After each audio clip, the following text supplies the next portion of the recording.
Kyle, speaking of greatness, best team in the NFC. Let's have a little fun. This Seahawks team is a problem. Across the board. Right this minute, who you picking in the NFC? I'm picking the Rams. I have picked the Rams all season long. I'm going to continue to pick the Rams. Who's the team to beat in the NFC in your mind? I think it's the Lions. Lions. Yeah. In the end, if we're talking about the best team, I got to say this, Howie freaking Roseman is at it again in Philadelphia. And I think that Seattle and LA, to me, I still think have been two of the most consistent teams in the league this year. My three favorite teams in the NFC are Seattle, LA, and Detroit. Yeah.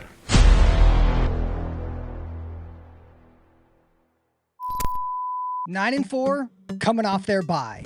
One game back from the most wins in the NFC, and currently sitting in the number 6 seeds if the playoffs were to start today. Everybody wants to crown the Rams, the Bears, Phillies, Seattle, but hold up. When you actually watch the games, look at the injuries, the schedule, the ones who are actually driving these teams, there's only one conclusion. The 2025 San Francisco 49ers are the best team in the NFC right now. And I'm going to prove that in the next 10 minutes. So with that being said, let's get into it, y'all.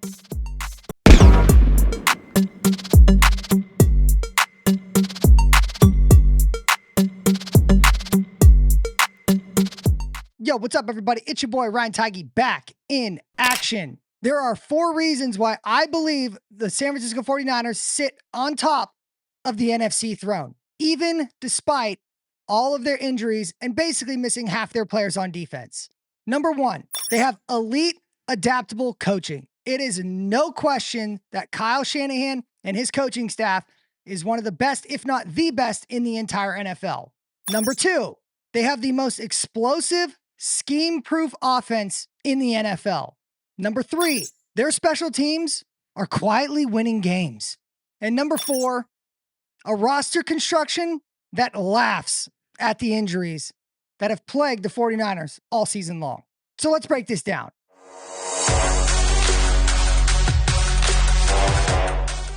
Reason number 1, Kyle Shanahan is putting on a coaching masterclass.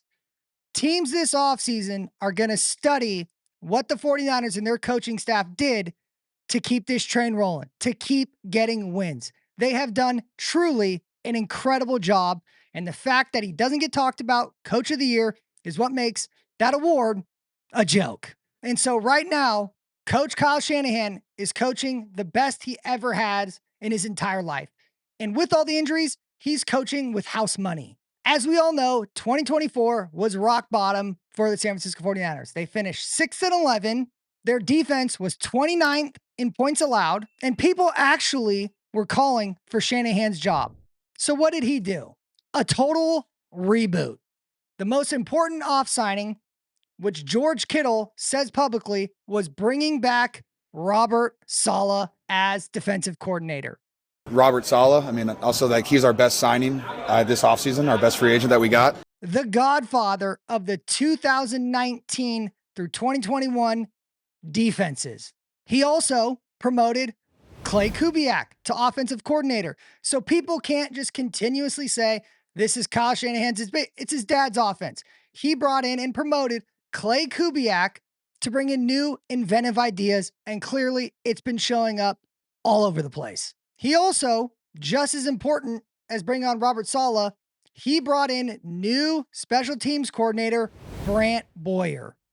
Finally, after all these years under Kyle Shanahan's leadership, the 49ers actually have a special teams unit. And it's not just a standard unit. This unit is an absolute weapon. And so it wasn't all changes. There's also some continuity there. Kyle Shanahan was also able to keep, for another year, Chris Forrester, offensive line coach. Also able to keep on Chris Kasarik, defensive line coach. So there's definitely able to keep some continuity within this team so that they can bring in fresh ideas, new schemes, but then also keep things status quo with the people that they have in the building. The result of all this, the 49ers defense is top 10 in points allowed. And that's despite not having Nick Bosa, Fred Warner, and also their number 1 draft pick, Malik Williams, on the defensive side of the ball for the 49ers. Saleh has brought in a new life to this defense even better than what it was in the 2019 era when he was previously the defensive coordinator before he took the head coaching job. Because right now what we're seeing Saleh do, he's mixing things up. He is mixing up the 4-3 and the 3-4 scheme. And it has been obvious, not only just in the metrics, when you watch the games, opposing offenses are having trouble with this 49ers defense because they don't know what to game plan for. And Shanahan himself, he's finally trusting the run game. We all know, as we sit here today, the 49ers run metrics have not been as good as they've been in previous years prior. But you know what has changed? The 49ers currently sit 5th in rush EPA per play when the team is trailing. In prior years, we've all seen it. Kyle's gotten criticism for it. When the 49ers are down points, Kyle Shanahan in prior years has flipped to start throwing the ball. This year, he's not doing that. He is sticking with the run. And what are we seeing? The run metrics are improving and the 49ers are winning games because they're able to still not abandon the run, put up points, and also doing so, burning the clock in the process. And then there's the game management with Kyle Shanahan. Again, it's been superb this year. And in prior years, people used to roast him for it. Oh, he's being too conservative. He didn't have good clock management, etc., etc. But what has he done this year? Well, this year, he's been ice cold. His fourth down aggression is up 38% this year.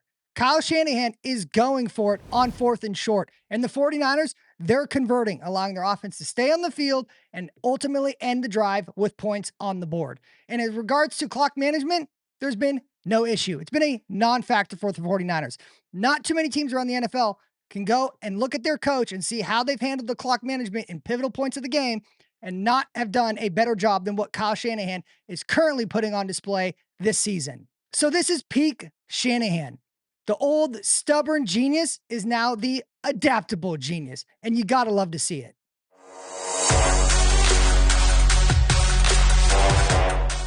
Which brings me to reason number 2.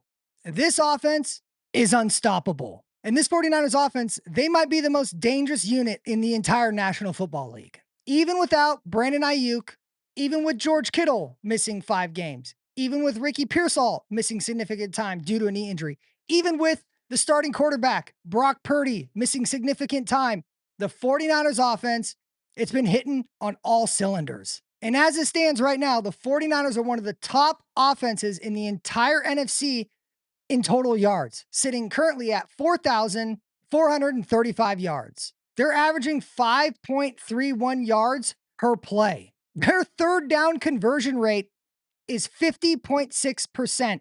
And the red zone, which has been a hindrance, definitely was last year, their red zone is estimated at a 65% TD rate.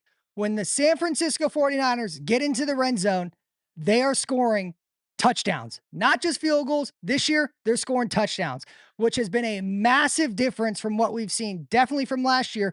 But that's also what separates the 49ers from other teams across the entire NFC. So how is Shanahan doing this? Christian McCaffrey, CMC, he's on another offensive MVP type season. He currently is set to hit and be the only player in NFL history to have more than one season of 1,000 receiving yards, 1,000 rushing yards. Christian McCaffrey, when he does that, he's going to be the only player in NFL history to do that more than once. Currently right now, Christian McCaffrey sits at 1,655 total yards from scrimmage, with 13 total touchdowns, 8 of those coming from rushing, with 849 rush yards, which is averaging around 65 rush yards per game. Christian McCaffrey, the guy hasn't lost a step. In fact, he's as good, or if not as better as ever. Juwan Jennings, he's owning the red zone. He currently sits at 458 yards receiving and 5 touchdowns, and is still the go-to gut punch when the team needs to move the chains. That's why everyone calls him Third and Juwan. But of course, we couldn't talk about the offense without talking about the quarterback. Not just a quarterback, but quarterback play. Brock Purdy, we all saw, he flashed early and then got injured, came down with a toe injury. Currently right now, Brock Purdy has 1,147 passing yards and 9 touchdowns.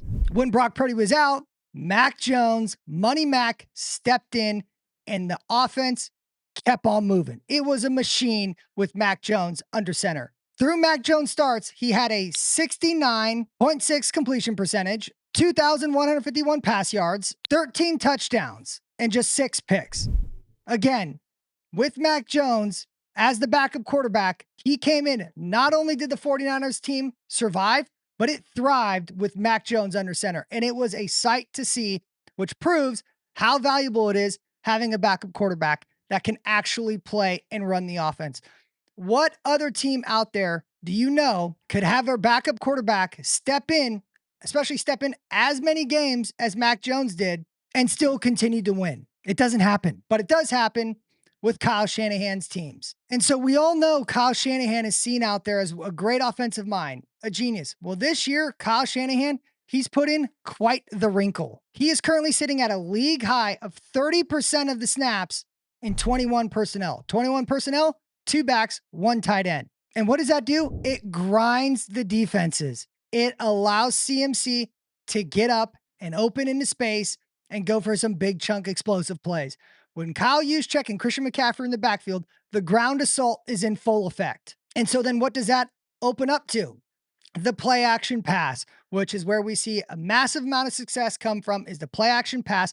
And so the wrinkle Kyle Shanahan has put in this year, that has been opening up play action bombs. And so the proof is in the pudding. The 49ers, they are currently sitting at 9-4, scoring 23.6 points per game, even with the injury apocalypse happening with the team. Not any other team could do this, but the San Francisco 49ers, which again promotes why they're the best team in the NFC.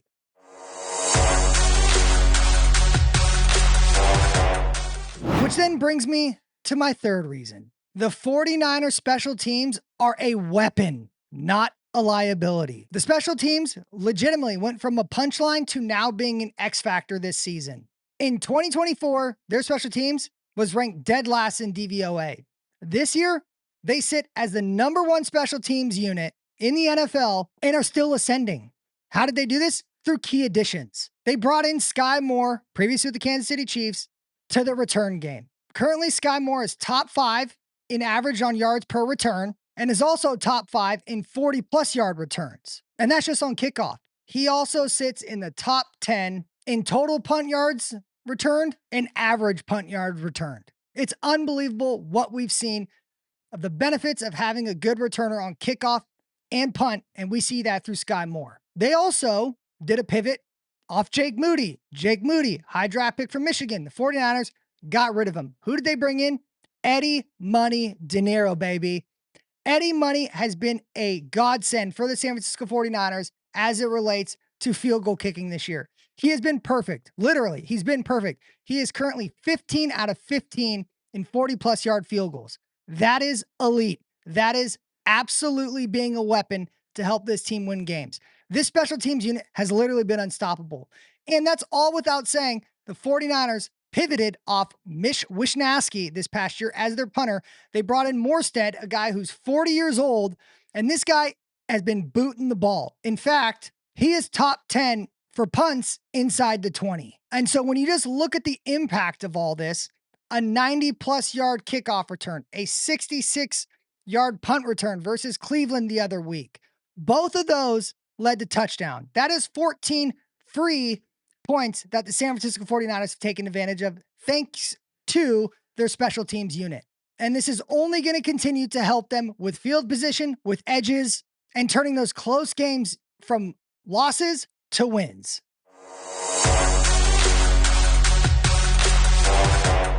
And then my final piece, reason number 4, roster construction. This roster is built different, and that is courtesy of John Lynch and his staff. We saw it from this past season. The 49ers, they had to go to a lot of young pieces, and John Lynch, he structured this offense for redundancy. And boy, have we seen that pan out with all the injuries that the 49ers have seen, particularly on the defensive side of the ball. We have now seen rookies from this most recent draft class become starters and put in significant benefit of helping this team win. Guys like Upton Stout playing nickelback, guys like Alfred Collins playing defensive tackle, all taking crucial roles on this defense to help the 49ers win games, and they're making an immediate impact. And guess what? They're only going to get better. They're only building from here. But he just didn't look, John Lynch just didn't look only in the draft. He also got in cheap, productive players that are coming in and making an impact. Guys like Cleveland Farrell, who the 49ers just signed off the street a couple weeks ago, almost leads the team in sacks. Guys like Keon White, who the 49ers traded from the New England Patriots. This guy has come in and made an immediate impact. A guy who's going to be a rotational player on the Patriots is now starting for the 49ers and has been absolute dominant force both in the run game and the pass game. And so when you take all this into consideration with how the roster is structured, again, the proof is in the pudding. This team does not flinch. The character in this building is elite, which is why they currently are 4-1 in one-score games, because this depth doesn't flinch. They're ready for the moment. So all this narrative around these other teams, who's going to win the Super Bowl, who's going to represent the NFC in the Super Bowl, all those narratives, they got to stop. The Bears, I don't take them seriously. Their quarterback, Caleb Williams, has one of the worst statistical performances out of any quarterback in the National Football League. Not only talking about QBR, but his accuracy is atrocious. Yes, their record is good, but that is not a recipe for success, let alone when you get deep into the playoffs. So I just don't trust Caleb Williams. Hell, there are backup quarterbacks who have better statistical metrics than Caleb Williams. I get it. He's a flashy player. He's got a good coach, but I'm sorry. I do not see Caleb Williams making into the playoffs and going on a deep run. He's too inconsistent, and their defense, although they get a lot of turnovers, they're not that good of a defense when you look at the games and watch the film about that team performing on the defensive side of the ball. They're just not. And so then people also talk about the Rams in Seattle. Yes, the 49ers, they are in the best division in the NFL, the NFC West. 3 teams are over 9 wins. The Rams in Seattle, they both have 10 wins. But the 49ers, they've already beaten both. And the real caveat to this is that not only have the 49ers beaten both the Rams and the Seattle Seahawks, the key metric for them is they are 8-2 in the conference. There is no other team that is 8-2 in the NFC conferences. So any type of tiebreaker that will happen at the end of the year, depending on to see how seeding will unfold, the 49ers have the advantage. 8-2 in the conference, which is a huge advantage for this team moving forward. And then you have the Green Bay Packers. I am not a believer in Jordan Love. I get it. Their defense is elite. I give them that 100%. They got a good coach, but we've seen this play out before. Jordan Love, just like Matt Stafford, just like Sam Darnold, the 3 teams that really people would have an actual good debate about if they're the better team in the NFC. At any given time, Jordan Love, Matt Stafford, Sam Darnold, we've all seen it. They can just start making bad decisions and start wildly turning over the ball. They are all prone quarterbacks to do that. And Jordan Love, we've seen this script again. I just don't think this team is built for the moment. I don't think they can put it together on offense to really make a run and go into the Super Bowl, let alone win a Super Bowl. I'm just not a buyer in Jordan Love. So I think that is a major flaw for the Packers, is they are super hit or miss on the offensive side of the ball. And I think that's going to cause them problems. Thus, why I believe the 49ers are the much better team than the Green Bay Packers as we sit here today. So again, the 49ers, they have the best coaching staff, the most explosive offense. They have a top 8 ranked defense, and their special teams unit is winning games. So if you're betting on a team of who's going to represent the NFC at Levi Stadium, 49ers home turf, my money is on the team that's in the red and gold, because truly this is the most parity we've seen in the NFL. This is up for grabs for any team to take on both the NFC and the AFC. And because of that, I think the 49ers are in a prime position to make a run and go deep in the playoffs and be the NFC representative on their home turf at Levi Stadiums. So let me know what you think. Let me know in the comments. Do you believe the 49ers are the best team in the NFC right now? If not, who is? I'd love to hear what you guys' thoughts are. You know what my thoughts are, but just had to jump on here, give my 2 cents about why I believe the 49ers are the best team in the NFC right now. So, all right, y'all, I'll be back. But until my next video, make sure you like, comment, subscribe. You know the deal. Hit me up. Peace.